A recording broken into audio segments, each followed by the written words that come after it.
How's it going, everyone? College Lefty, and in this video we are going for the World Series and Weekend Classic, so let's go ahead and get right into it.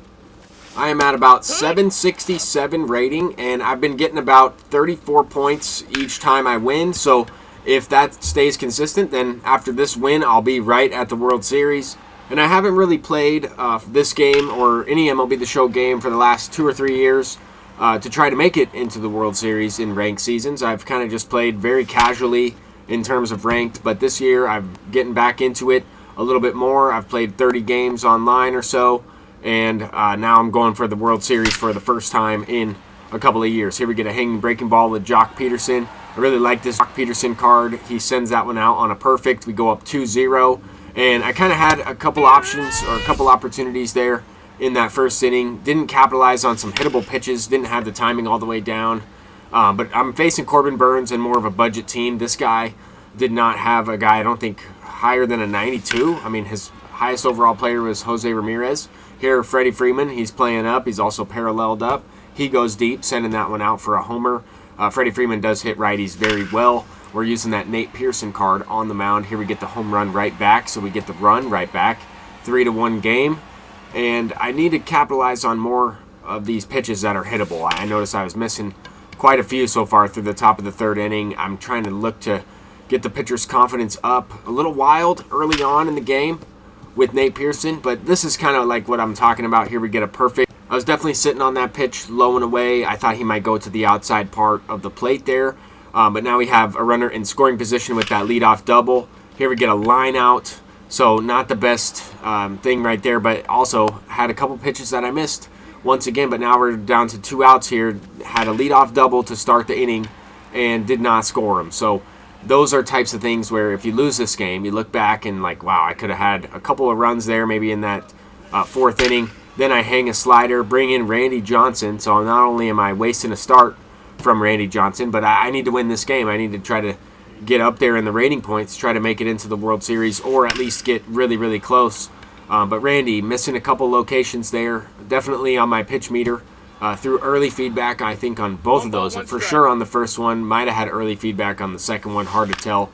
But that is going to be 2 solo shots there to make it a 3-3 game. Now we're going into the bottom of the 6th inning. We got Gil Hodges up at the plate. 3-3 game. And he goes deep with a perfect sinker low and kind of just dropped the PCI. Timed it up. I didn't miss that one. So that was good. We have Jock Peterson coming up to the plate once again, and we hit one the other way. It's the bottom of the 6th. We just scored a run. The pitcher's been in the game probably for too long, so his confidence is also down because we just took the lead again. So this is a big opportunity here, 1st and 2nd, and once again, I can't score. I really don't know what's going on with me in runners in scoring position, but I didn't score there. 2 guys on. I struck out in that bat. I just did not capitalize, and I know he's going to go to the bullpen after that inning. So that was pretty much it right there. Unless I can score off these guys with high hits and K per 9 and high clutch, then that's going to be it. He brought in Josh Hader. I wasn't able to get anything going, so we're looking to close out the game, throw a fastball right down the middle on accident, and we end up winning that game 4-3. We get 29 rating points for that one, so I didn't get the 34 that I was looking for. But we move up to 796, so we're 4 points away from 800. We got a bunch of XP, we got a bunch of packs from that Weekend Classic game.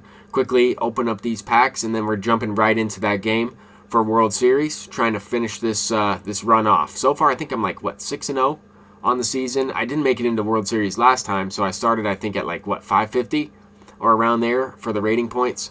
That was part of my strategy, too, is I wanted to play, get a few more games in. Before making it to World Series. I'm not really the type of person that really wants to play on Legend or GOAT difficulty, and that's what I think is really good about the Weekend Classic. You kind of get to choose which difficulty you want to play on. If you want to wait to play your ranked games, you could play all of your ranked games, I guess, during the Weekend Classic on All-Star if you wanted to, and make it into the World Series playing on All-Star, right? Or playing on Hall of Fame. And that's kind of what I did, was just make it in for sure playing on Hall of Fame. You never know. Once you get up there in the rating system, you never know if you're going to play on Legend, or I guess once you get past World Series, you might be playing on GOAT right away. It just depends on what the other person's rating is. So Those types of things, there's a lot of variables, right? The last time I was playing ranked, last month or whatever, right before the last weekend classic, I was bouncing around up and down in difficulties, All-Star, Hall of Fame, All-Star, Hall of Fame, messing up my timing just a little bit. This time, not so much.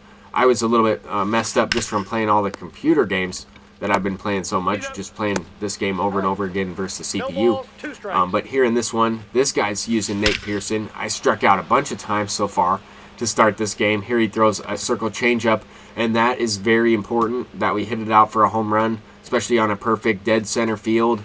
It makes the opponent kind of second guess throwing that pitch, which is a good thing because it's one of the best pitches in the entire game, and we get the confidence down on that circle changeup from Nate Pearson, which when you're throwing that four-seam fastball and that circle change, it is very tough to wait back on it. I'll just say that.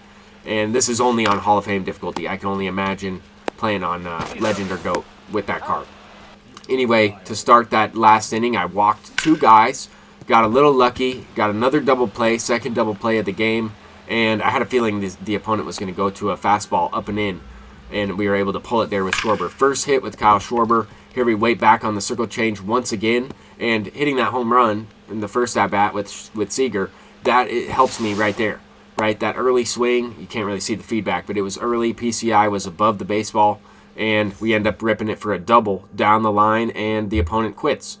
So I don't know if that happens if we don't hit that home run with Seager. Anyway, we end up making it into the World Series at 830 rating. Got 34 points for that one. Would have been nice to get 34 points that last time around.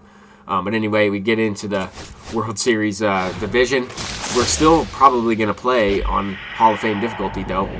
Even in the 800s, even if I was to make it into the 900s, that's when you would start playing Legend, and if I was to do that, I'd still be playing on Hall of Fame. So that's kind of what I was talking about earlier, but we were able to make it into the World Series. I thought about maybe saving this pack. I don't know if I would have been able to get the new World Series rewards that are coming out in the next couple days. Probably should have done that, but at the same time, I just wanted to make this video, so opened up the pack for the Pedro Martinez card. He was selling for a little bit more than the George Springer at the buy now. So I sold them for, what was it, like 39,000 stubs or so. And I know that those cards are going to drop way down during the next multiplayer program when they put those Pedro Martinez cards and George Springer cards in the World Series Rewind pack. But that's going to do it for this video. We are at 3-0, halfway through. Could finish off this weekend classic. I'm not currently ranked 6th. The leaderboards are messed up. But I don't know if I'm going to finish off the weekend classic. The next couple games, though, are for those exclusive rewards, which I would recommend buying a bunch of Ryan Sandberg or potentially Giancarlo Stanton. But I think Sandberg, being a second half player, is going to go up a little bit more than the other ones during this next Legends and Flashback collection. And if not, by the end of the next ranked seasons, just before weekend classic, that card should at least double in price, maybe get back up to 10K. Anyway, that's going to do it for this video. I'm College Lefty, and peace out.